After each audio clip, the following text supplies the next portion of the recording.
Right then, folks, I believe whether you're left or right-wing politically, I think we can all agree that the title The Right Honourable should be removed from members of Parliament when they address each other, because I think and I believe that the number of MPs you can count on one hand working in Parliament today who truly do have their constituencies' interests at heart, and they go into Parliament every day and work their arses off to better the lives of their constituencies, the people who voted for them or didn't.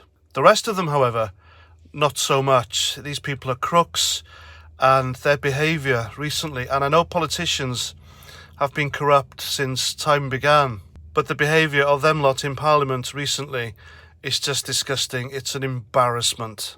And I believe there should be some sort of overhaul, root and stem reformation to just turn that place around and bring dignity back to Parliament and our government. Now, I know I've done a video about Angela Rayner last year, I believe, and the woman is vile. She really is. I would say she has no place in Parliament, but considering who the people are sat next to her and who fill the Commons chamber, then she's probably in the right place. Parliament is literally full to the brim of corruption, convicted felons, liars, thieves, and perverts. Only last week, a Tory MP was made to resign because he was caught watching porn twice while sat next to female colleagues. And now we've got Growlergate. Now, in the UK, we have a lot of slang words. And growler is a slang for the thing between a woman's legs. Now, what Growlergate is, how can I explain this now? My God. There is a Labour MP called Angela Rayner.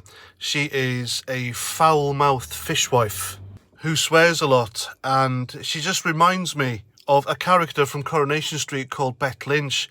But Bet Lynch had dignity.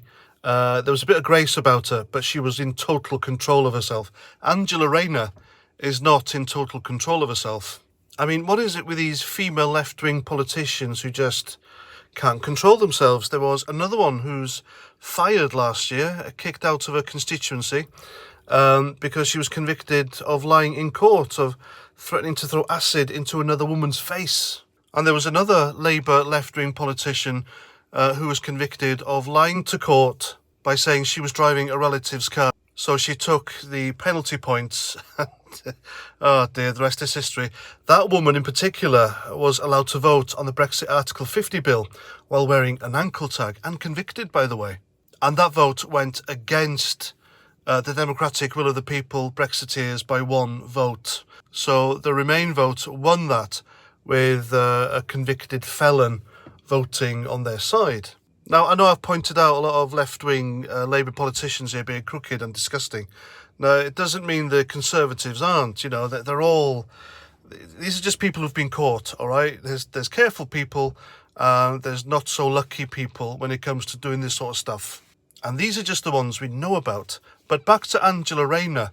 Now, Angela Rayner's background is she came from a rough childhood. She had a child at 16, and she's been through a lot in life. But that doesn't mean there are people out there who've had exactly the same experiences, not through fault of their own, and they've done good for themselves, but they haven't showed themselves up like Angela Rayner has. Now, while Boris Johnson was being harangued by Parliament and by the opposition Labour Party, Keir Starmer, and Angela Rayner, who likes to shout really loudly and she swears, I mean, oh my God. If you've seen this woman talking, it's just horrendous. She, is to be seen, to be believed, and you wouldn't believe that this woman is a representative of British politics. But they all had to go at Boris Johnson for Partygate. But what was not reported in the press was the fact that Angela Rayner, her boss Keir Starmer, and some other Labour Party flunkies, they had their own little party, and Angela Rayner denied she was there. And then it turned out she was. So they were all mixing with outsiders in a different venue at a party where lockdown rules were being enforced. But because it's not Boris Johnson, it's okay with the press and social media. So Angela Rayner lied, people died. I mean, that's the favourite saying, isn't it? And now, of course, there's Growlergate. Now, Growlergate is Angela Rayner smearing Tory politicians, Conservatives, of accusing her of opening her legs while the Prime Minister was speaking and doing a Sharon Stone. Now, the only way I can describe that is watch Basic Instinct. But what you didn't know is that she came up with this story by herself, because she told friends and colleagues that she would open her legs and flash her growler, in her words, at Boris Johnson and opposition MPs in order to put them off. So the story came from her. And anyway, with a face like that, why on earth would you flash your growler at someone to put them off? Angela Rayner is a vile, disgusting person. And Sharon Stone, she is not. Well, Sharon Stone in her heyday. In fact, Sharon Stone right now, actually. So it's high time Parliament had a reform. It needs changing root and stem to deroot people like Angela Rayner, her colleague, and another foul-mouthed fishwife, Jess Phillips. Get them out. Let's get some dignified people in who know what they're doing, with a bit more about them, with a lot more patriotism and pride in Great Britain and representing their people. That's what I think, folks. Let me know what you think in the comments. And if you like what I do, then by all means you can help support my channel by buying me a beer. The link is down below. Everyone who's done so far, thank you very much. I really do appreciate it. And that's that. So until my next video, please comment, share, subscribe, and Roger Trout.